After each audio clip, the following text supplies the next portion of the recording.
Ces cris d'encouragement sont devenus comme une hymne au désespoir pour ces pêcheurs. Depuis bientôt 3 ans, ils se donnent tant de peine pour finalement ressortir des filets quasi vides de la mer. Si avant, il y a poisson, maintenant, il n'y a plus de poisson. Nous sommes à Maricha, une communauté d'environ 1000 habitants à quelques encablures du village d'Azuriti à Grand Bassam. Au lendemain de cette énième pêche infructueuse, le ton monte sur les épouses de pêcheurs. Ce matin encore, Marie ne décolère pas. Hier samedi, ils sont partis là, ils n'ont rien gagné. C'est ça seulement. C'est ça là seulement, ils ont gagné. La moisson de la veille est maigre, 6 poissons, dont un capitaine et 5 maquereaux. Le constat est frappant. Les grilles à fumer qui faisaient le plein de poissons il y a quelques années sont vides et entassées par dizaines. On a découragé, on ne sait pas comment faire. Ok, il y a beaucoup d'enfants. Pendant ce temps, sur le marché principal de Grand Bassam, la ville balnéaire, le poisson frais est absent des étals. Les rares commerçantes qui en vendent encore se contentent des alevins. Venez voir 100 francs, 100 francs, 100 francs, 100 francs. Il n'y a pas gros poisson, on fait comment? Ça fait 5 ans comme ça, il n'y a même pas de poisson. Donc c'est un poisson petit là, seulement on gagne. Nombreuses sont les commerçantes de ce marché qui ont abandonné l'activité en raison de la pénurie. Celles qui résistent ont recours à une pratique peu recommandable appelée le poisson américain. Cette pratique consiste à recouvrir sciemment les poissons congelés avec du sable de mer pour donner l'illusion de poissons tout droit sortis de l'océan. On ne gagne pas poisson. Donc en pays américain, on met sable dessus un peu, on vend, on gagne manger un peu, on mange. Ainsi, les clients moins vigilants n'y voient que du feu. La pêche illicite ou encore pêche INN, entendez pêche non déclarée ou non réglementée, des chalutiers étrangers sur les côtes ivoiriennes occasionnent en plus de la pénurie de poissons, le maintien des pêcheurs locaux dans une précarité à nulle pareille. À Maricha, voilà bientôt plus de 3 mois que ces pêcheurs qui n'ont que la pêche comme gagne-pain sont sans activité. À 48 ans, Ayabi Richard dirige l'association des pêcheurs du village. Cet après-midi, il fait un point de la dernière vente de poissons. On a fait une semaine, c'est 100 000 francs, on a vu. 100 000 francs là, on va lever 20 000 francs pour donner les femmes. Ils sont venus prendre la mer là, mais le plat qu'ils ont donné, 200 000, 300 000 pour aller pêcher. Et ils ne pêchent pas là-bas. Et ils viennent jusqu'à 100 mètres, 50 mètres, ils pêchent. Maintenant, ils pêchent comme ça, ça nous fatigue.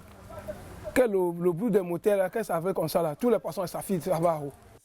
Outre la rareté des produits halieutiques due à plusieurs autres facteurs, Richard dénonce la destruction de leurs équipements de pêche par les chalutiers étrangers et plus précisément asiatiques qui descendent illégalement à 50 mètres sur les côtes de la ville de Grand Bassam. Selon l'ONG internationale Greenpeace, plus de 70% des bateaux de pêche présents en Afrique se trouvent au large des côtes ouest africaines. 40% des poissons y sont pêchés illégalement. Une perte énorme pour les pays côtiers comme la Côte d'Ivoire où l'activité touristique occupe une place de choix. Nguessan Damouin est restaurateur depuis 17 ans à Grand Bassam. En maintes reprises, il a interpellé les autorités locales. Les riverains n'ont rien à manger. Ils viennent, ils puisent, ils s'en vont. Ils donnent quoi à qui? Aujourd'hui, comme Damouin, plusieurs hôteliers subissent le coup. La ville de Grand Bassam n'est pas un cas isolé en la matière.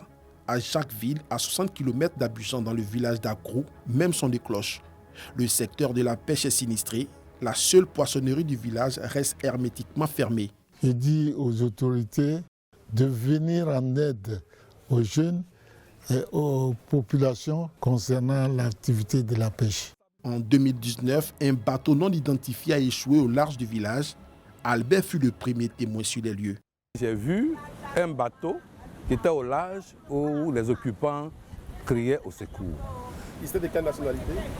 C'était des Chinois, mais les employés c'était des Africains, un peu de mélange, il y avait un Ghanéen et quelques Ivoiriens.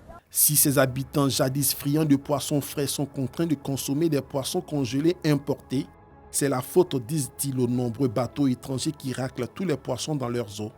Aujourd'hui, on n'a pas de poissons, on est obligé de se référer aux poissons venus de la Chine. Mais ces poissons qui viennent là, c'est dans quelles conditions ils ont produit ces poissons? On ne sait pas.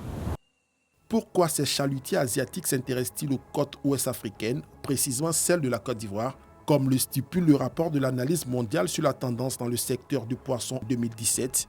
Les navires asiatiques prennent d'assaut les pays côtiers de l'Afrique de l'Ouest, généralement dépourvus de moyens de surveillance de leurs eaux territoriales. À Grand Bérébi, Ville balnéaire située à 400 km d'Abidjan, les agents de la police maritime, brigade chargée de la surveillance des côtes, se battent avec les moyens du bord. Mais leur seule volonté ne suffit pas. Bon, vous allez partir tout à l'heure en mer. Cette nuit, les hommes du lieutenant Guivet font leur première sortie en mer avec l'unique navette de la région qu'ils ont nouvellement acquis 15 jours avant notre passage, et ce, après une dizaine d'années d'attente. Les gens pêchent et très souvent, on ne sait pas pourquoi ils viennent ici. Et la plupart même n'ont pas de papier. Attention. Mais ce soir, pour des raisons d'insuffisance de carburant, l'équipage n'ira pas au-delà de 20 mètres de la berge, bien qu'elle soit consciente de l'ampleur du phénomène. Les conséquences de la pêche illégale, en plus d'être économiques et écologiques, elles sont sociales. Selon Greenpeace, la pratique coûterait chaque année à l'Afrique de l'Ouest plus de 1100 milliards de francs CFA.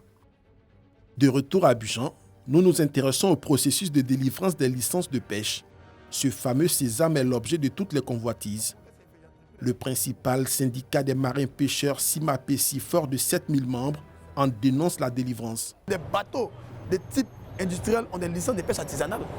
Et bon là, ça relève d'autres compétences. Dans nos investigations, nous avons pu obtenir une attestation d'assurance pour un navire. Elle date du 29 juillet 2020. Il est inscrit ce qui suit.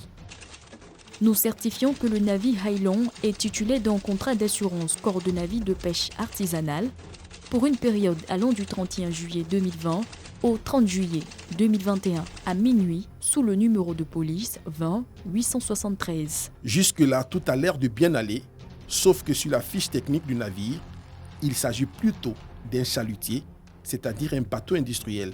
Comment un chalutier peut-il obtenir une licence de pêche artisanale?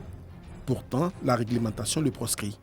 Tout ça, ça fait partie de la pêche illégale. Les fausses déclarations, les transbordements en mer, c'est illégal et donc ça fait partie des pratiques de pêche INN que nous combattons. À l'instar de la Côte d'Ivoire, plusieurs pays de la région ploient sous le joug des bateaux pirates. Ce sont environ 400 navires étrangers qui réalisent des prises annuelles qui s'élèvent à 260 milliards de francs CFA. La plupart de ces bateaux qui viennent dans nos eaux prélèvent pratiquement le tiers de nos stocks. Le tiers de nos stocks, parce que c'est des bateaux qui sont vraiment bien équipés et c'est généralement des bateaux asiatiques qui viennent commettre ces dégâts-là. Assis sur une pirogue renversée, comme pour dire que l'activité de la pêche joue sa survie, Ayabi Richard scrute l'horizon. Un regard perdu dans le vide qui traduit l'impuissance de toute une communauté. Si rien n'est fait, le pire serait inévitable.